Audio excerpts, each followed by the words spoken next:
Okay? That's the difference between the two. That's a test question. Because it's simple.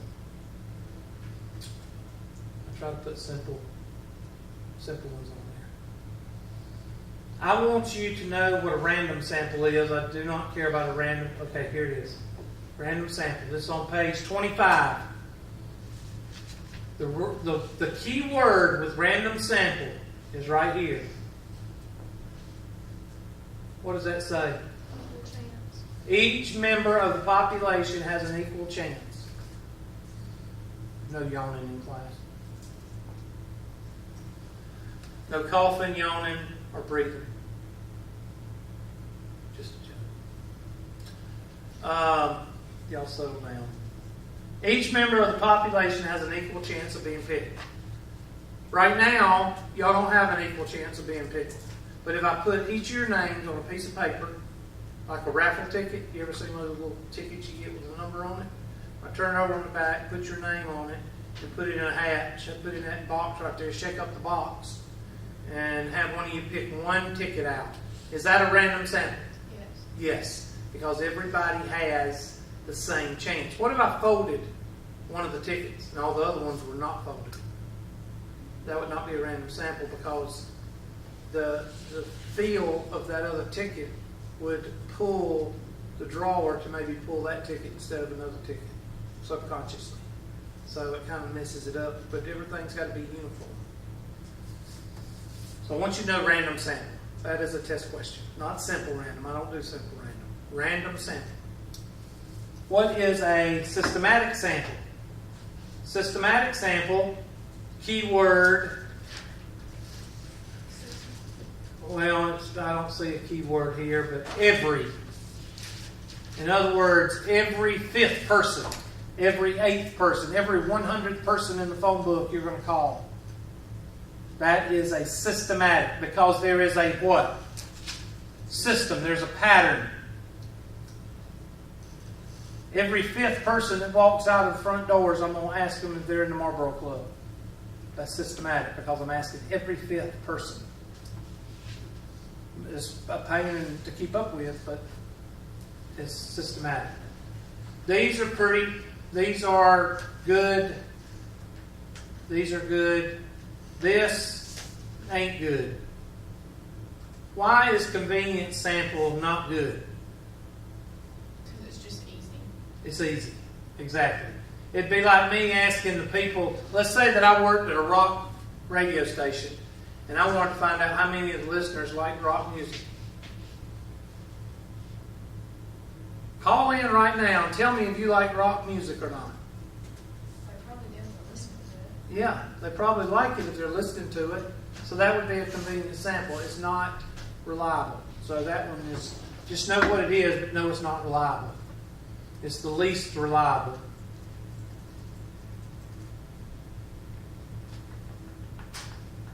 Stratified and cluster sampling. Stratified would be like Republicans and Democrats.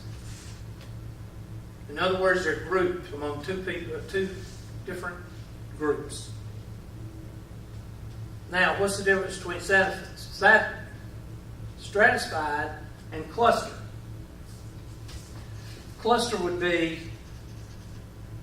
in the sections like courses. Like I could teach, out of all the Math 120 courses, I teach how many? 3. So that would be a cluster.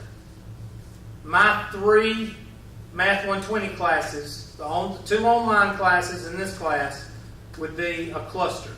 So I'd take all them students and ask them a question. That would be a cluster sample. Because I've got a cluster of, they're not Republicans or Democrats. I'm not asking them that. They're just all my Math 120 students. Okay? That's a test question. Those 5 things that I just went over, that's a test question. And that's more of it right there. I'm not going to go over it twice. Make sure you know what retrospective, cross-sectional, and prospective studies are. What does retro mean? Huh? Retro means go back in time. If you dress retro, that means you're going back to a certain decade and you're dressing like that. Please don't go back to the 60s or the 70s. I don't know about the 80s either. Parachute pants and big hair. But we had the best music. The 80s had the best music besides the 60s. 60s had real good music, but the 80s had the best music, in my opinion. What is cross-sectional? Data are measured at one point in time. Just remember, 1 point in time. The test question will read 1 point in time. It might have something else, but it'll say 1 point in time. That's cross-sectional. And prospective predicts, goes forward in time.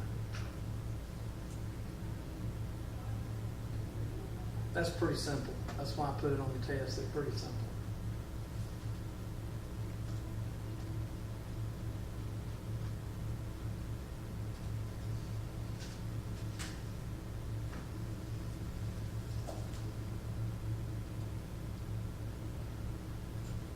So far, I'm on page 30, 31.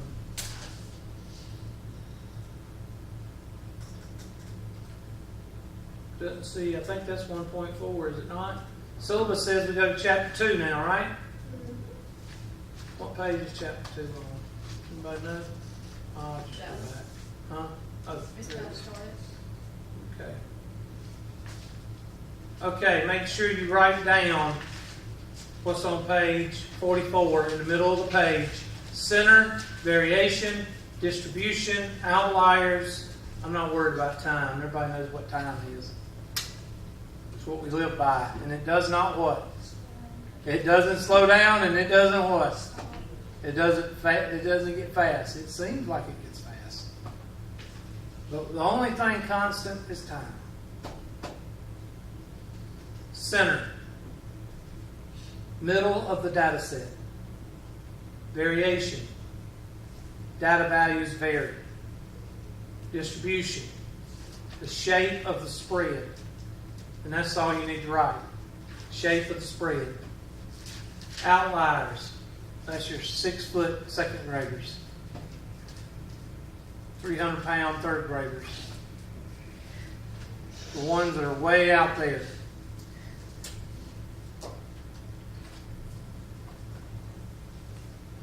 Make sure you know those definitions.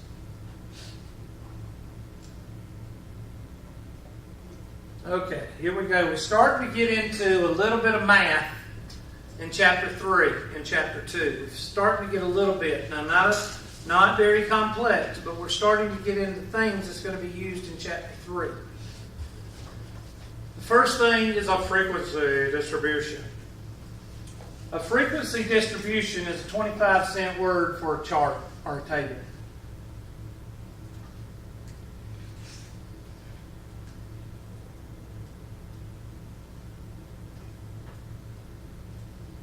If you look, I'm putting a frequency distribution up here right now. So it's basically just like a cabbage. That's all it is. It's a head count. All right, brown, blue, green, and hazel. What color are your eyes? Hazel. Hazel. Color your eyes? Brown? Like me, brown. Color brown? Brown? Okay, my vision's getting bad. I would say brown. Miss Cowart, I have no idea. Hazel. Hazel? Blue. Blue? Dark brown. Brown. And you'd have a frequency distribution. That's the whole frequency distribution is. Why can't they just call it a table? Frequency distribution. You have classes on the left. You have head count on the right. Please don't make this more difficult than it is. It's not. It's not difficult at all. Frequency distribution. Got to make it sound good. All right. Now we're fixing to get into a little bit of math. Write those down. Just write down the names. It's on page 45. And I want you to write down the names. And then what I want you to do is beside the names, I want you to write down how to get it. I don't want you to write down the definition. I won't tell you what to write. Just write down lower class limit, upper class limit, class boundaries, class midpoints, class width.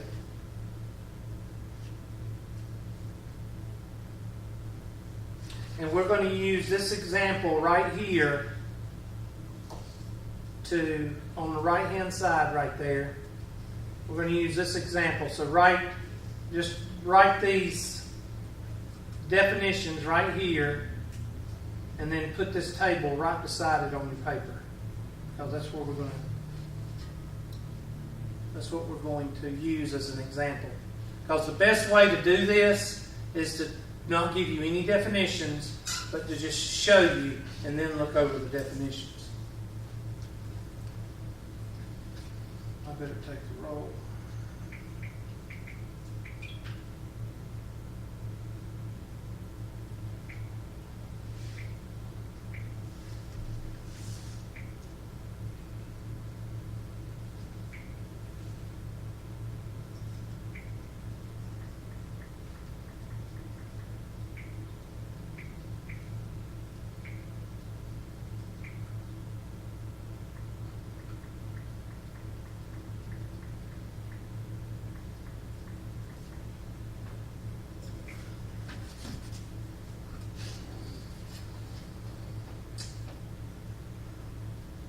To use I can't use it. So, what are your lower class limits? I'm going to take my handy dandy highlighter and I'm going to highlight, can't use yellow because it'll. You ready? Your lower class limits are right here.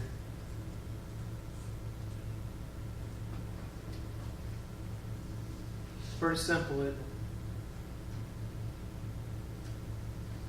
Now, let's see how smart you are. If that's the upper class limit, what do you think? I mean, if that's the lower class limit, what do you think the upper class limit is? The other side. The other side. Good job.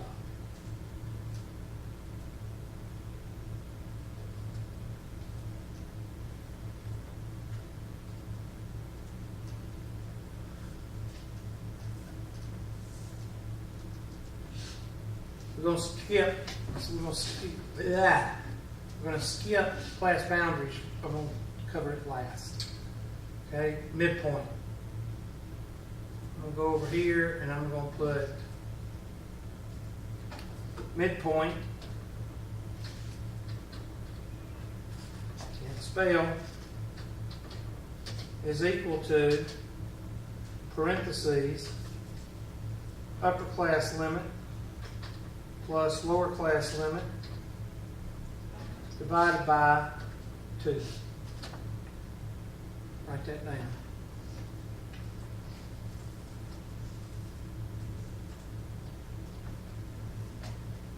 So somebody give me the first midpoint. 59.5. It'd be 50 plus 69.5 and whatever you say. What did you say? 59.5. 59.5 would be your first midpoint. Now don't calculate anymore because there's no reason to. I'll show you why. Because your best friend, let me highlight this and let's highlight this blue. Find your first midpoint, 59.5. Your best friend, and we'll color him green, is this guy, the class width. Now, how do you get the class width? Well, you take your pick. You take the lower class limit of the second class minus the lower class limit of the first class, or the upper class limit of the second class. I'm going to just put some examples right here for the class width. You're going to get the same thing. Class width is equal to 89 minus 69. Or it could be 70 minus 50. Or it could be 130 minus 110. or it could be 149 minus 129.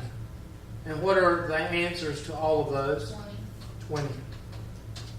Now, where did I get those numbers?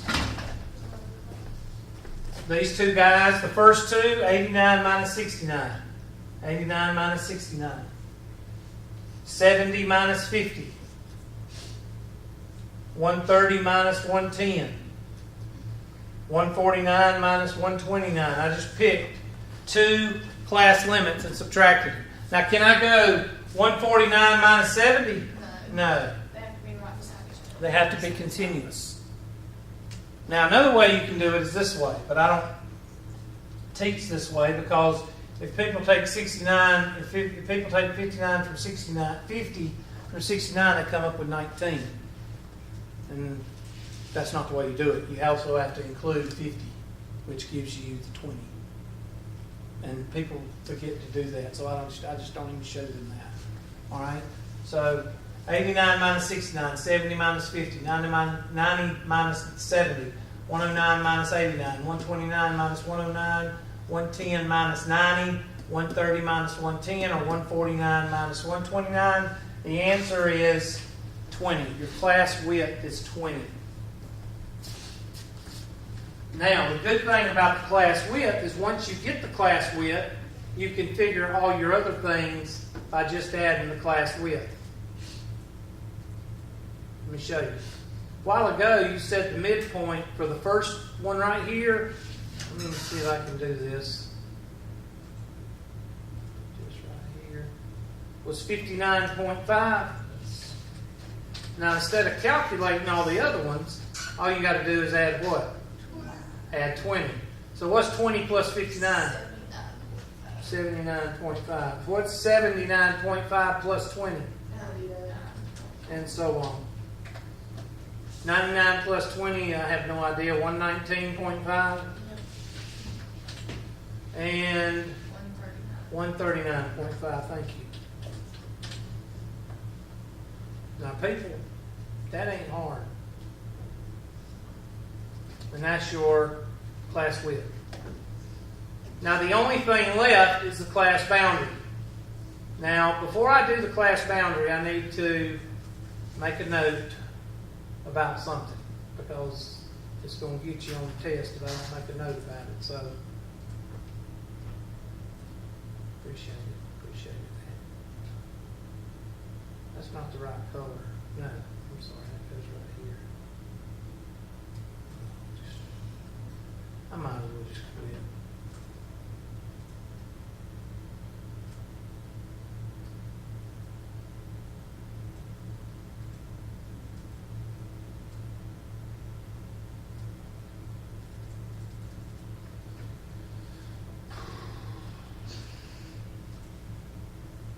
I do all this for y'all, you know that, don't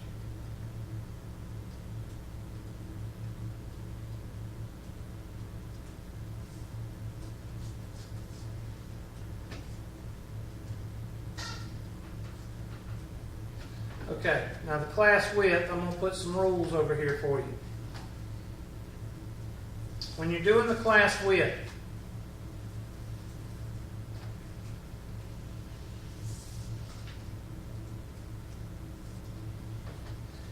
if your values are whole, your class boundary is going to be to the tenths.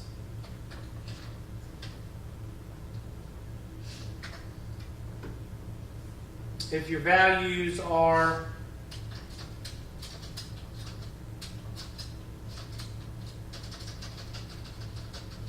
to the tenth, your class boundary is going to be to the what? Oh. One more digit, 100th. Class boundary is going to be to the 100th. And one more, and you get the pattern. If your class boundary, if your ... is to the 100th, your class boundary is going to go to the what? 1,000. Everybody see the pattern? Now you need to remember that because, and usually if you go to the tenth, it's going to be 0.5. If you go to the hundredth, it's going to be 0.95. And the thousandth is like 0.095 or something like that. Can you make that just a little bit bigger? Well, I made it small so I could hold on. Y'all just ain't never satisfied. I'm just about ready to give up, y'all. Can't make it bigger. Hello? Thank you. Picky, picky, picky. Oh, Lord. that's good.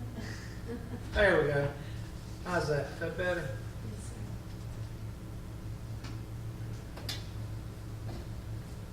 So in this case, and the problem that we're doing right now, and I'm going to color this in, I don't know, orange.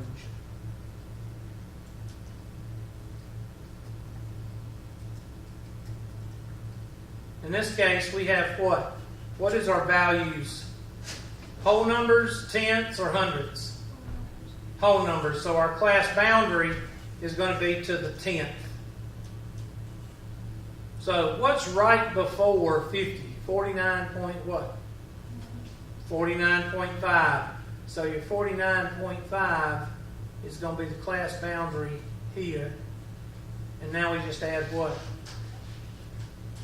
Class width, Hubert. That's right. Or you can go down. You can do that. 49.5 plus 20 is what? 69.5. 69.5 plus 20 is what? 89.5, 109.5, 129.5. And then go over here. All right, 69.5 plus 20 is what? 89.5 plus 20 is what? 109.5, 129.5, and 149.5. So, tell me what the class width helps us with.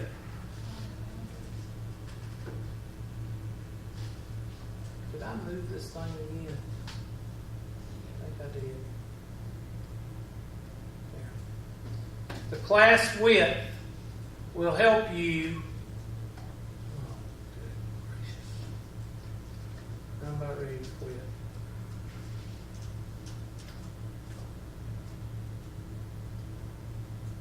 I'm going to draw a line right here. The class width will help us with the class midpoints. And it'll help us with what else? Class boundaries. Yeah.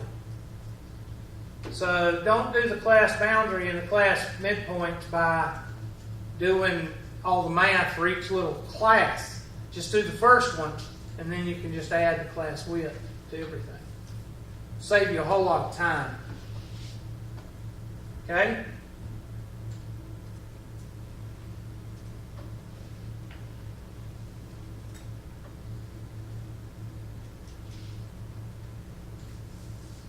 Well, if I could ever get... We've already talked about class width.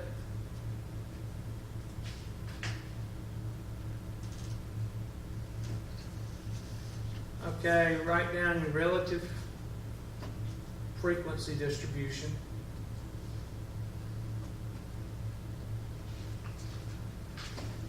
Okay, first of all, you got to know what frequency for the class. Well, the frequency for the class is how many people did we have brown eyes a while ago?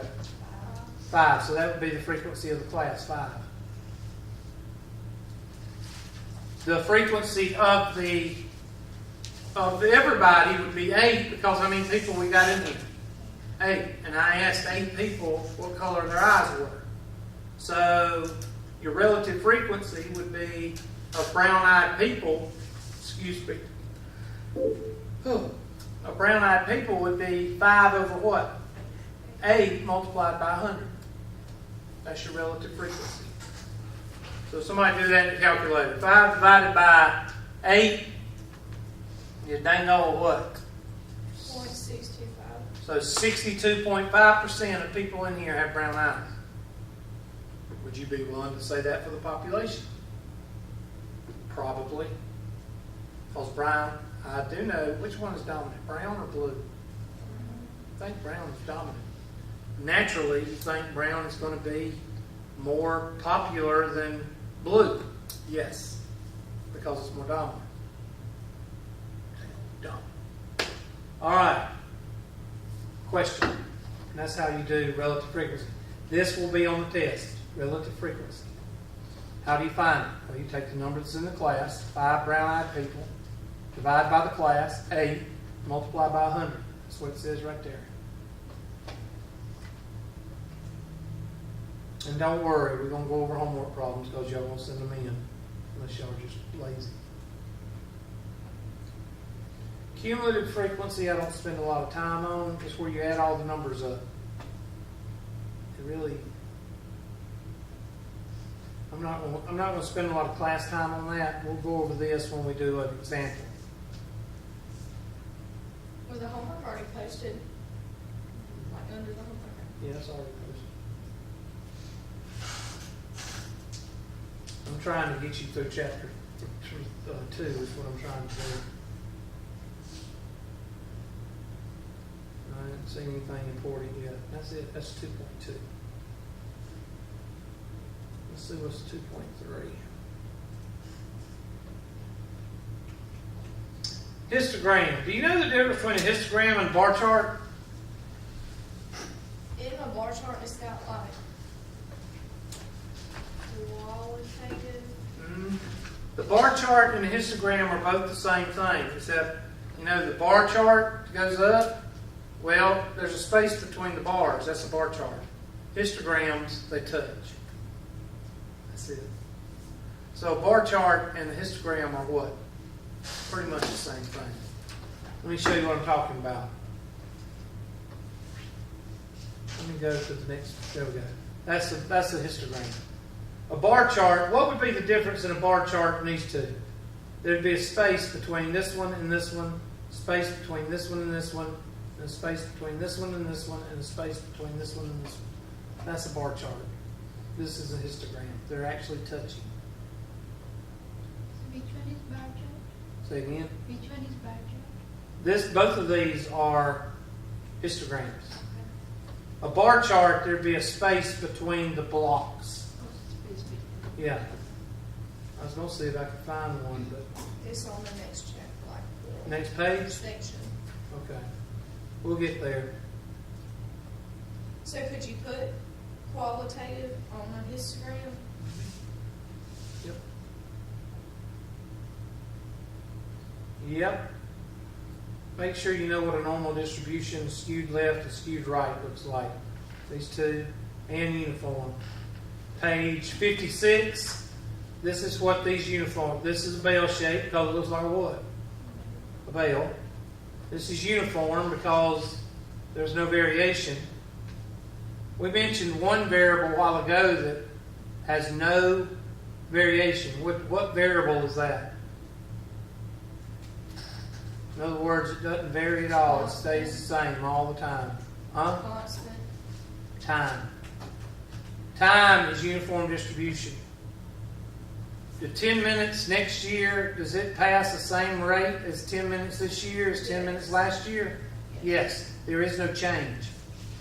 Uniform distribution would be time.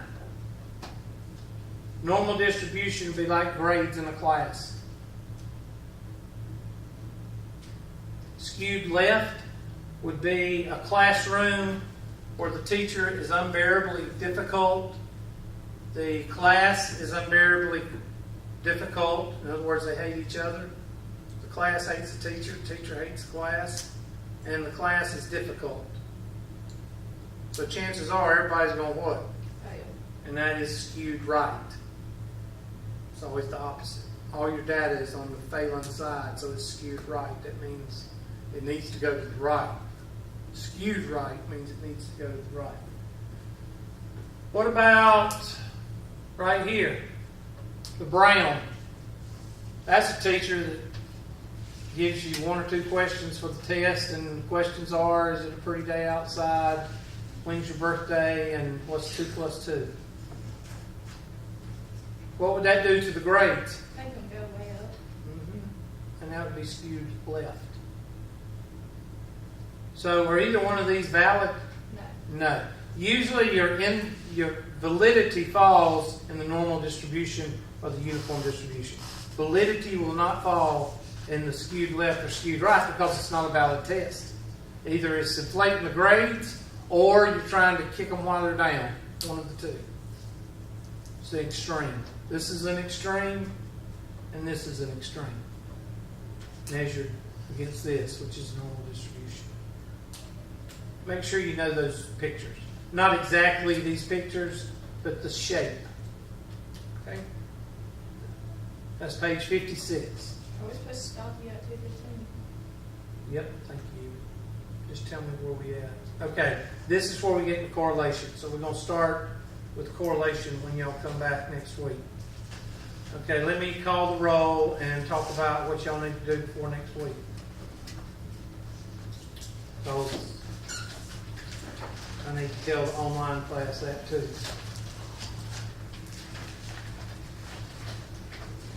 One, there's only got 8 people here today.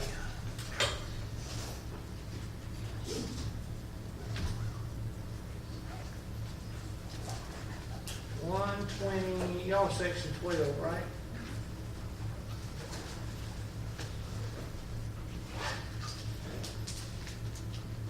Let's see who we got. 1, 2, 3, 4, 5, 6, 7, 8, 9, 10, 11, 12. We got 4 people missing. All right, Miss Swinger is here. I'm going to try to remember y'all. No Miss Swinger's here. Mr. Bright is not here.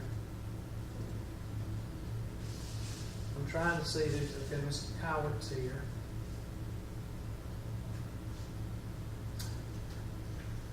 Miss Josie is here.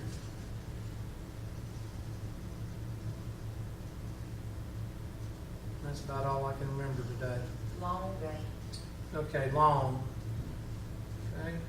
So I've got 1, 2. So I only need 1 more that ain't here. Are you a Dreamy? How do you say it? Adarimi? I tried. I go by Remy for short. Remy? I hadn't heard that name since I was little. There was a guy that lived in our community. His name was Remy. That's neat. Okay, Remy. I can remember that. All right, but somebody still is not here. Brock? No. That's it. Let's check. Kywart's here. We still have Dyer? another one. Huh? We still have another one. Okay, Dyer. That's me. Jones? Evidently it's Jones. She's still on the agenda. Okay. Josie's here. Josie Long is not here. Oriana, you're in the back. Putnam,